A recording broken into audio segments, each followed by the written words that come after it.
Right, we'll get going in a minute. So, hello everybody.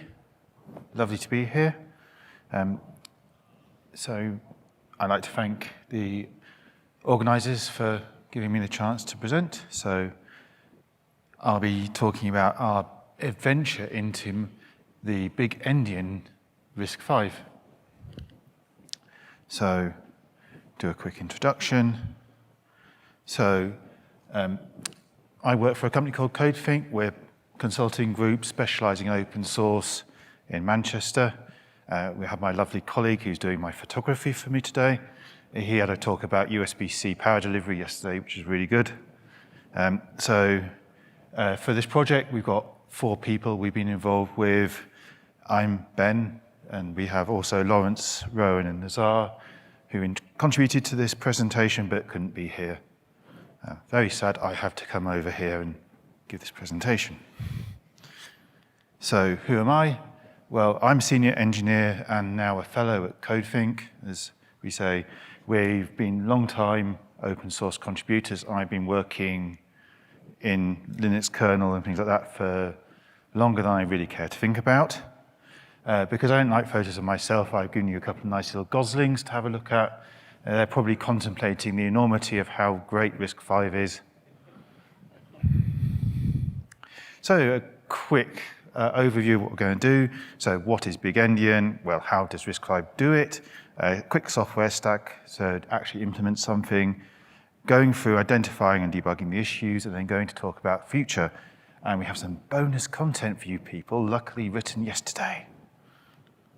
So endianness, if you don't know, it's basically how data values are composed in memory. Traditionally, Big-endian was used by a lot of old systems. So if you know things like PowerPC, those would have been traditionally Big-endian. So it's basically, if you're reading the data, it's left to right, where little endian is right to left. We've got a nice little diagram showing how things swap over between the two worlds. So why do we have these different things? Well, traditional architectures, as I said, were often Big-endian. Who knows why? That was probably lost in the mist of time. But this means that there's a lot of legacy stuff out there still. Also, because of these legacy stuff, network protocols are also generally in Big-endian. So little endian systems like the x86, ARM, or RISC-V have to do byte swapping to get values out of network headers. This is adds overhead. We'll talk about that in a little bit. x86 seems to have chosen to be little endian. We think that's probably because it made it easier to compose values while there was pulling data in from the bus, when they often had lower pin count SoCs where you had 16-bit data and 32-bit registers. Anyway, x86 sort of brought this to dominance that everybody went, okay, little endian is the best. And let's not even talk about mixed endian systems. Those are weirdos. So why would we be interested? If little endian is so good, why would we not do anything else? Well, as I said, we have legacy systems. People want to do network processing as quickly as possible. So traditionally, RISC-V was little endian, and the latest ISA specification, which is the privileged part, has added control registers to allow you to change this at runtime, although you don't have to implement it. So we took a look at this and went, well, has anybody done this? No. Let's actually try for ourselves to see what we would need to do this. So what we could do first is, how does this actually work? So each execution level, so the monitor, system, and user have a control bit. M mode is controlled by bit 37 of the M status CSR. S mode is in bit 36 because that's the next mode down. And then you have a massive gap to get the U mode bit. So these bits can be read-only, so if they're not implemented, you just say 0 or 1 to be a static endian, but if you've got runtime control, you can set the bit to 0 for little or 1 for big. What was interesting is that the endian only applies to data accesses, which we'll talk about a bit. So your data for integer FPU follows this. The instruction stream stays little endian. Traditionally, some systems have said, actually, we'll either do either instructions and data or just data. So what's very nice is the memory management unit follows the endianness of S mode. Obviously, S mode is the mode your operating system is probably going to run in, and is probably what's going to be managing the memory tables. So you don't have to worry about the endianness of your memory tables, unlike at least one other architecture. So what could we do? So we don't have anything currently. We have a look around, say, let's make our own definition of what we would like to do. We're not going to be doing a pile of effort. This is more of an R&D thing for us. So let's get a small Linux system going, which is working in Big-endian. We did a couple of little bits and pieces of research first to see who was doing it. It turns out GCC has had support for -m Big-endian for a while, which is absolutely useful because we don't want to add GCC to the stack of things we need to alter. And if anybody's tried looking at the GCC internals, yeah, there's not. We don't have any hardware because we found that nobody seems to have implemented this. So even like QEMU doesn't do this. So our first port of call is going to be get a QEMU host. So we need to do that. OpenSBI, we'll probably need to do something with that, which is the code that runs in the monitor layer. And then we'll need something like Linux. So let's do Linux. Obviously, best way to get some Linux Foundation talks is to do Linux. So we'll need a kernel that supports Big-endian, and we'll talk about some of those sort of things in a bit. And a build root userland, although other people were going, well, you could use Yocto, build stream. If anybody's doing Yocto, we could love a Big-endian RISC-V build. As I say, we didn't want to add too much to this project because it's like the 4 engineers I showed earlier, we had about 3 months of each time. So, well, let's start with some QEMU because that's going to be our base. What do we need to do? So the first thing, well, we'll had to add the CSRs that we've talked about, the M status. And it turns out M status is just going to be a view cut down for each next level. So if you get M status, you also get S status as a bonus. So we'll need to make the MBE bit writable. Obviously, if you can't write it, you can't change it. And, sorry, put that back. Hopefully that's still going. Yep. And because we don't really want to be doing too much work, we'll just make S and U bits follow the M. That's perfectly allowable by the specification.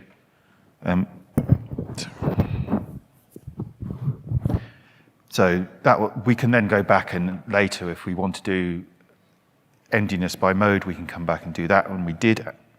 So once that CSR bit is written, what we need to do now is to tell the QEMU's internal context that there is this new data mode. So we added a BE data bit to say if this bit is set, we're now in Big-endian mode.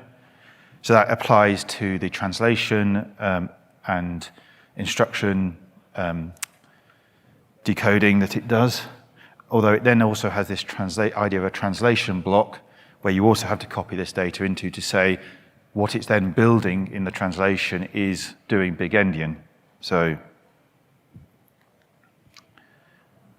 our update's actually fairly easy. Thankfully, other architectures have done this before. So the memory operations have a flag. So you can say to anything that's doing a memory operation, like a load, store, you can say MOBE. So we added bits of code around to say if this bit is set or in that. Although it ended up being easier just to say turning our flag into a memop flag and just oring it indirectly because that was just easier to write. we haven't done we'll talk about the amount of differences in a bit, but it was then also very soon noticed, and we'll talk about that the atomic operations where you do like load, modify, store, or other arithmetic operations on memory, turns out you also need to do those because the other software does actually rely on them. We also didn't know from the spec whether the FPU followed it, but it does. So FPU follows the same endian. That was interesting to try and debug when your print isn't working properly. And again, we also then once we had some initial code working, we ended up also changing the page table code to follow S. It turned out also there's been some bugs in the page table where if you run a RISC-V QEMU on Big-endian host, it occasionally gets it wrong. So that's going to be interesting to see how our changes versus their changes land. And then eventually, once we got some of this working, we went back and then went, okay, we can now select our endian based on the actual processor core mode for where it's in S, M, S, or U. So that was a bit more complicated, but so in all, I think it was only like 120 lines of change to QEMU, which is actually, I mean, other than some bugs where we accidentally left bits and pieces of our original code in and ended up randomly changing modes. Yeah, that's fun. Most of it is in target RISC-V in the instruction translation and some of the CPU helpers where they build the translation or the other word I'm thinking of. Anyway, translation code, good. We also added a little bit to say you can also start QEMU in a Big-endian system mode. Again, just a note, we really haven't had a huge amount of testing because this isn't upstream yet. So we have occasionally found our own little faults. So, software stack. What are we going to put on this? And what are the common issues? So, first things, there's a few places that actually do care about the build endian.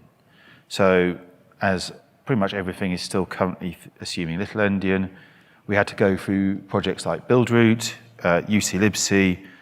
They all have some code that does either rely on knowing the endianness for various things, or you needed to change the build system to say, okay, you're going to add -m Big-endian, although it was a toss-up whether we actually then also built a GCC that defaulted to Big-endian build. Yeah, we could have done that, I suppose. But there was enough little updates that we needed to say to projects like buildroot. So getting that going was not difficult. It was just a number of small incremental changes to various projects. But that's going to be our base. We're going to say buildroot will give us a small system. Some code like the Linux kernel, one of the issues that is quite common is all your memory map peripherals don't respect the endianness of the core, and you could actually run a system where you have big and little endian cores in the same system. Yeah. So things like the kernel and SBI, the modifications there are mostly the I/O accessing code needs to change, but at least that is mostly in one place. So that's quite fairly easy to change. The big issue that we talked about a little bit earlier is the instruction stream is always little endian, which means that any code that wants to look at an instruction to find out what it's doing, or like the JIT code for various bits of the kernel, those need changing. And those aren't as easy to identify because there's not a common point. There was also, we ran into some weird problems where people were hand assembling instructions. Now, that is just a little strange, but sometimes the assembler doesn't keep up with the latest ISA spec, so people just create instructions by hand. We'll probably talk about that in a little bit. So our OpenSBI, this is, as I say, just needed to update the build. We added option switches to switch the cores to Big-endian at startup. It was just easier to do that there and make the OpenSBI Big-endian. And then the next stage is if the core or the heart gets reinitialized, just do the same thing again. It makes life easier if you're just doing one endian.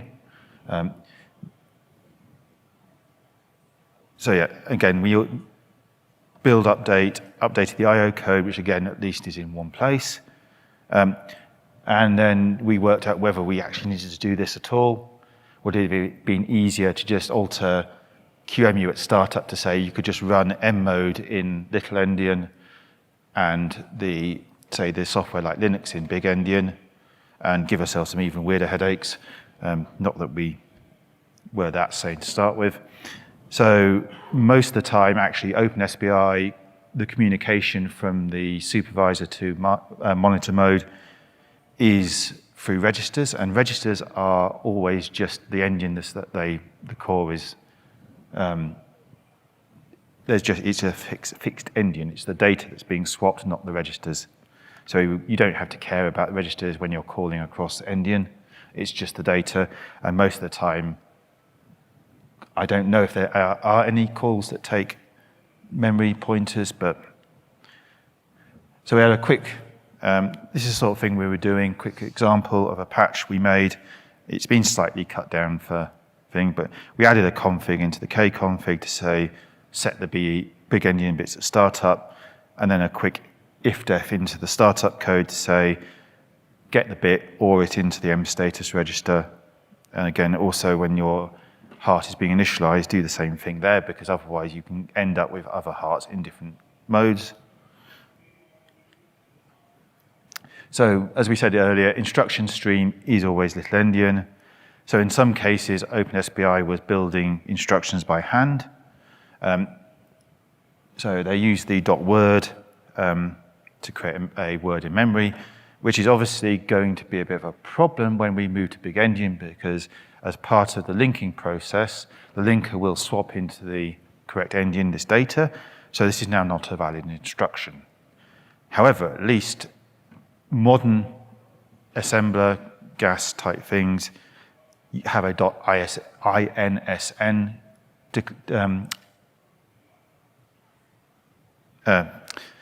instruction that allows you to build custom instructions like this.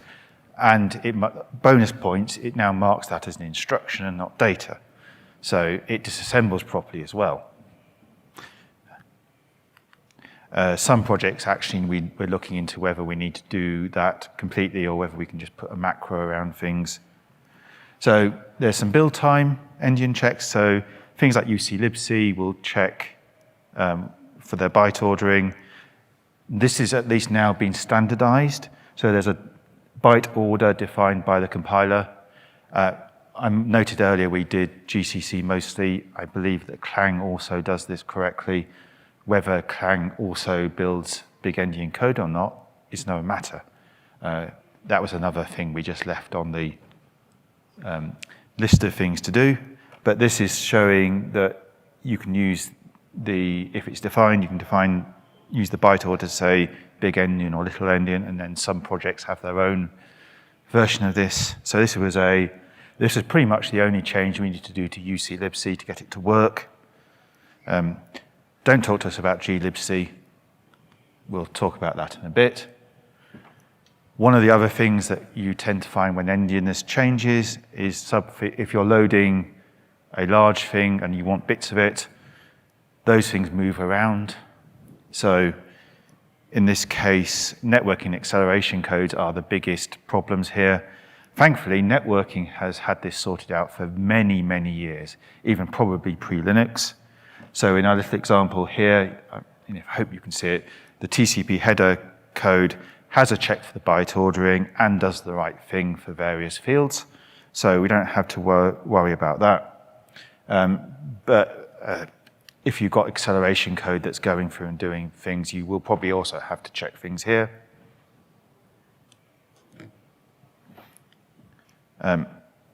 So for Linux kernel, we made life a little easier for ourselves by just actually chucking away all the optimized assembly routines. It works perfectly well with the standard library stuff. Make life easier for ourselves, trying to chase just a few bugs instead of lots. So most, as I said, of our issues were around the instruction modification or introspection. So, and it's quite amazing how many of these things the kernel just requires to start. So you might not even get a console out at this point. So you have static branch code. The kernel uses static branches to make some efficient choices. That requires being able to modify the instructions. There's instruction trap code. The code looks at the instruction trap, extracts the instruction that was trapped, and things like bug and warn use that to actually implement the printing. So yeah, that's needed. The Berkeley packet filter code, that has both issues with byte ordering and, of course, it has a JIT. Although we disabled that for starters, it wasn't worth trying to go fix that as well. But the JIT does produce instructions and therefore needs modifications. Kprobe and uprobe are also, they go around modifying things as well. And then we thought, and the hypervisor. We didn't think about the hypervisor, and we'll talk about that a little bit. So hypervisor adds 2 new virtualized modes. So it virtualizes the S and the U layer, and adds this new thing called H status. But thankfully, H status has a VSBE bit, which controls the S mode virtual endian, and VS status, which is the virtualized S status, has the U mode bit in it. So that adds some more support to QEMU that we needed to do.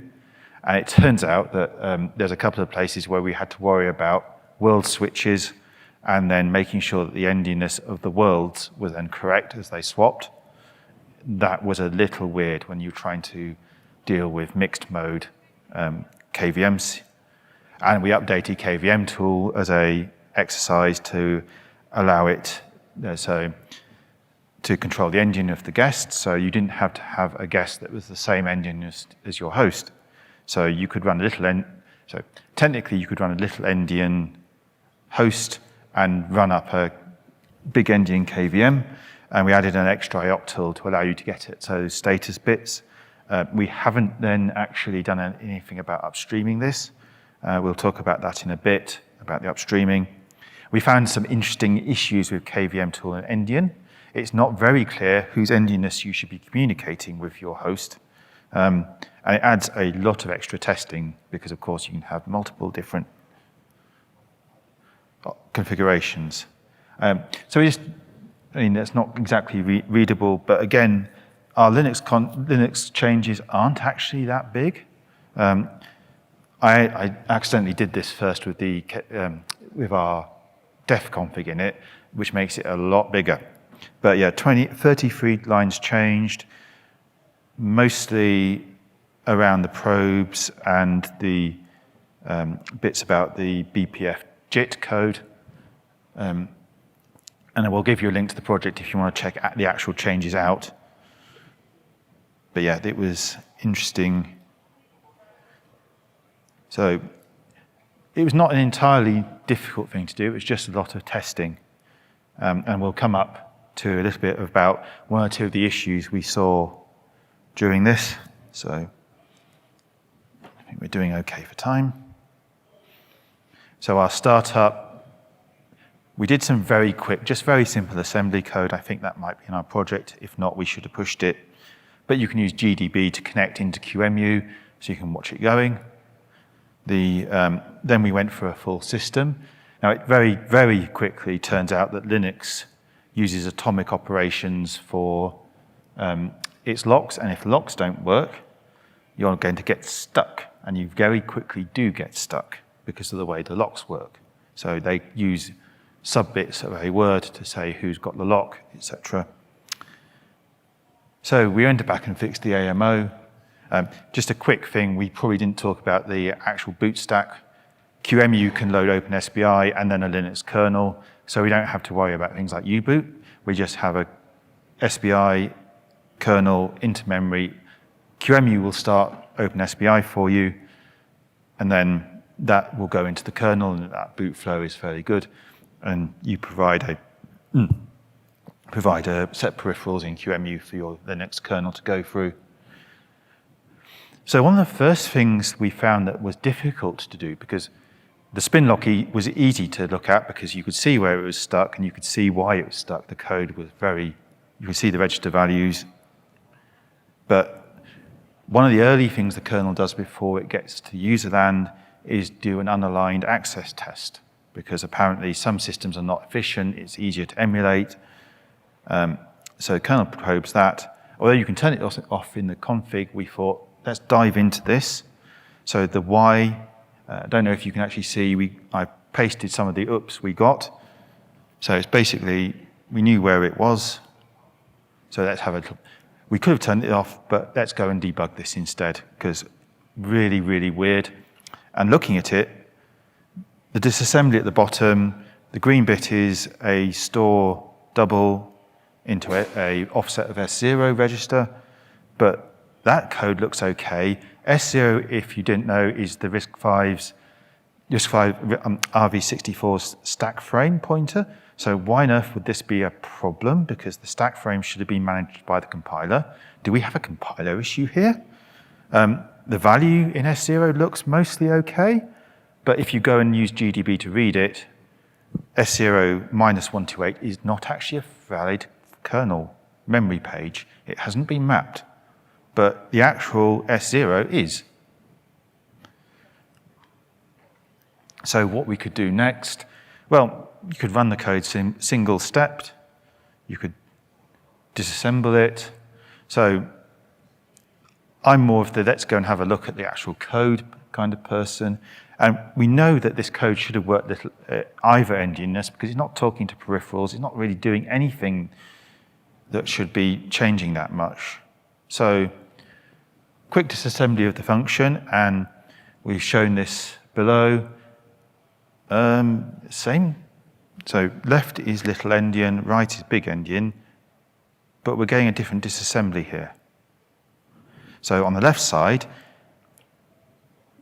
this is a little bit further up the function. So even if we traced it, we'd have still not quite seen this, but quickly. So one side is a fence, and the other side is a NOP followed by adding the frame pointer to the stack pointer by 912 bytes. So going into the actual code that generate this, it's some hand assembly. It's basically what's happened here is the RISC-V pause instruction that they're doing to say to the CPU, relax a bit, we don't need this. You can go away and do something else if you feel like it.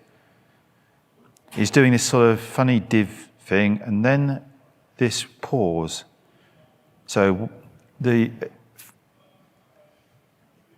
data we saw, the instruction has been swapped in endian and has produced something that is entirely valid RISC-V code instead of something that would just abort.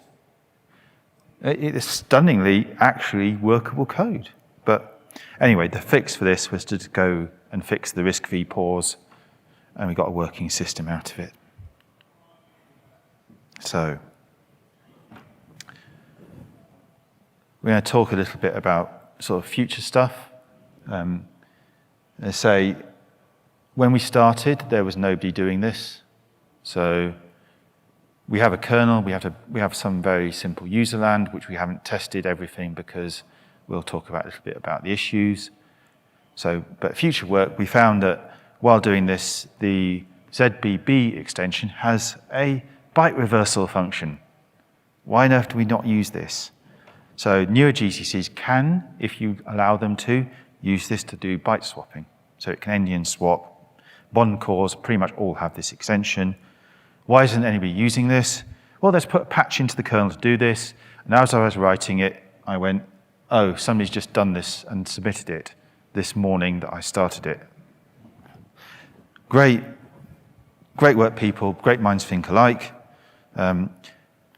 Pulls up a couple of questions about how efficient. So I did a quick test bench on my Vision 5 VF2. It shows that actually for small swaps, it's not that actually more efficient. The code isn't much smaller. As you get to the bigger swaps, you get a lot better. So GCCZ with 64-bit swap is nearly 5 times more efficient using ZBB. But that's because ZBBs can rotate an entire 8 64-bit word in one go. So if we have a quick look at the code, for the 16-bit version, left is the unoptimized shifting and ORing, and the right is the ZBB version. However, you still have to do a bit of a shift to get the data correct. So you go from like 5 instructions to 2. So that is some sort of a win, but not a complete one. So that's interesting. That would be great. What else could we do? Well, I don't know if you've heard about CVA6. That's an open RISC-V core from the Open Hardware group. It fits in most modern FPGAs, so I think we have the Genesis 2 on the right there. Strange fact, it's cheaper to keep buying boards than it is to buy licenses for the Xilinx toolkit. Literally, it's $5,000 a license, or you can buy a $1,000 board. And then you get a year license, and then you just chuck the board. Yeah, that got us as well. But we thought, okay, we've done all this software work. Let's get something to run this on. So we have a little bit of a in-progress R&D project. We've got the M-status bits working. We have integer load and stores working. However, we have an issue with atomics at the moment. I think that there's one of my colleagues is currently working on fixing that. We'll consider actually releasing this at some point, whether CVA6 will take it. Who knows, because it could end up adding a lot of extra logic into the load store path. And obviously, if you know FPGAs, if you start adding logic, it slows the damn things down. It wasn't very fast to start with. But as I was saying at the RISC-V Summit, nobody has done this. However, we have one. This is, MIPS reached out to us and said, could we collaborate on working, because they have a new i8-500 core, which we'll talk about in the next slides, and they've got software stack. They're going to be releasing this. Not sure exactly when, but this will be probably within this year. This will be an actual RISC-V core. They're doing this because MIPS has traditionally been networking. They love this sort of idea of the connected world. So thank you very much for MIPS to allow us to talk about this. We'll be collaborating with them because this gives us an actual point of thing. So we won't go through this, but they will be putting an ecosystem enablement kit out. So they say, just forget this CVA6 stuff, use theirs. But they will have a multi-threaded MIPS core with peripherals, which fits on FPGA. Excuse me for my voices. So there'll be a good reference and somebody else's implementation, because I don't know if you've found this in your projects, but trying to mark your own homework is not exactly great for not then finding bugs down the line. But they've had a very similar idea to us. They've got build root, QEMU, their own virtualization tooling as well, so they can run multiple systems, different software stacks, all on kernel. They've gone pretty similar things to us, and they'll be, I think this will also be part of their release. So just to start wrapping up, I think we've got about 5 to 10 minutes left. So one of the weird things we found trying to build root is that if you try and build a full glibc with the NPTL library, GCC ices itself. We don't know why. And trying to debug GCC is not exactly great, so we've left it alone. If you don't notice on the other side, MIPS, we're also looking at LLVM. We haven't tried LLVM at all. GCC is also now, and there's GCC 15. We don't know if this bug still exists or not, but it was in 12, 13, and 14. So buildroot glibc is also one of the things we haven't tested. There was also some issues around buildroot and the muscle C library. Again, this is something that we're leaving to other people to look at if they really want. We assume that there is some endianness issue in the code somewhere. We may have fixed the K-probes, or MIPS may have already fixed the K-probes, so that probably now isn't an issue. So the upstreaming, I think we sent our initial patches around the end of the year to the kernel, QEMU RISC-V, and a couple of bits. Some of them have been taken, the rest are looking like, the initial response was, there's nobody doing this, why should we do any extra work? However, hopefully MIPS will give us the push to say, okay, we now have an implementation, we should now actually get this sorted. Again, it's not a huge addition. We may find further bugs, but as I say, somebody has already sent at least 3 versions now of the ZBB reverse 8 patch. Although I would like to start looking at the ideas that there's a lot of runtime modification of code because systems may or may not support things. I would like to start looking at the kernel build system to say, actually, no, we pin this as a thing. We will build this version. That will probably be something we can add to the alternatives, but it will add content to the build, and therefore it's going to require some careful thought about how you do it. So the other thing, we've got conference talks. It's great to come over. It's even better when the company is sponsoring you. So I'd just like to say thank you to Codethink for paying for part of my hotel, my flights, and the car they haven't authorized yet. So hopefully we can spread some word, and if other people are interested, there now will be multiple paths you can use to get involved if you want to build the project. We have a lovely QR code, and if anybody would like, I have business cards, because we were very posh and we printed some cards, the project URL on. That has, I believe at this point, the kernel, basic OpenSBI, buildroot. We have been looking at U-boot. Whether we will continue looking at U-boot will depend on whether somebody else wants to do that work, how difficult. It doesn't look like it's going to be that difficult.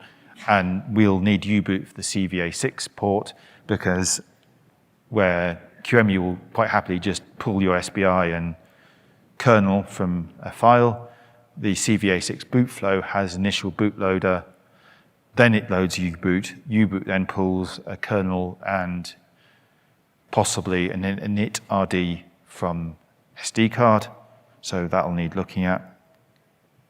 So, as I say, I'll be around today. I have some business cards if you're interested. I think I have a few minutes for questions. So if anybody has anything.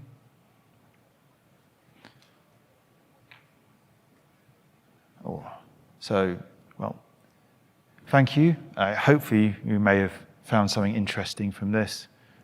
You can go and look at the project. We will be trying to keep this up to date. Again, I did say this is an R&D project, so I had to keep going to our R&D people and going, can I have some more time on this, please? And they very nicely did say we could do this CVA6 stuff for a few weeks, so we'll see if that comes out. And then we may try and get some of this upstreamed. Again, hopefully the engagement with other people in the community, we can move this along and get something into the kernel. So.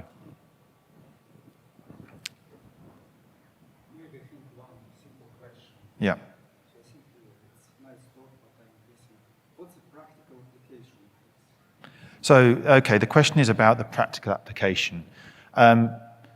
Given how long it's taken anybody to do it, there's not a huge amount. Networking efficiency is probably going to be the big thing. if you're moving a lot of TCP/IP data, being in a big-endian system is probably, I'm going to say probably, going to be a win for you because you'll be accessing the headers and things like that in the native endianness. So you won't have to be going back and forth. Now, whether that's a win over this new ZBB code, that's another thing. One of the things we had seen, so about 12 years ago, I did this similar sort of thing for a different processor, for an actual customer who was looking at moving their original PowerPC systems to another vendor. Now, the vendor didn't have any big-endian support, and all their data sets, and they had a lot of data, was all big-endian. So having a native big-endian system would make it a lot easier for them to just rebuild their code on a system that did native big-endian. So again, hopefully we'll get some ideas once there's an actual implementation out, whether it is actually much of a win or not. But given that at least MIPS thinks it's a win, we'll probably see some more in the networking, and that's probably going to be the big user of it. So. Yeah, I also talk, I think, about Apple's whole system. Because the chief has just massive big-endian whole system. And it's all legacy of PowerPC. Yeah. So I mean, RISC-V. I mean, I know x86 is just little endian. ARM64 and ARM32 also have generally the option of configurable endianness.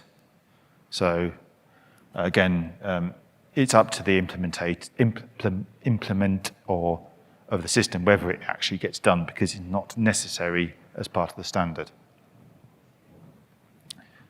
Right, any further questions? I think we are fairly close to time, although I think it's lunchtime, so that's even worse. Right, thank you. Grab me around if you are more interested in talking about this more. I'll promise I'll try and stay awake. It is about 8 p.m. local time, not local time. So I'll put all the slides up at some point soon, and we'll probably have some more resources, so check out project. Right. Thank you.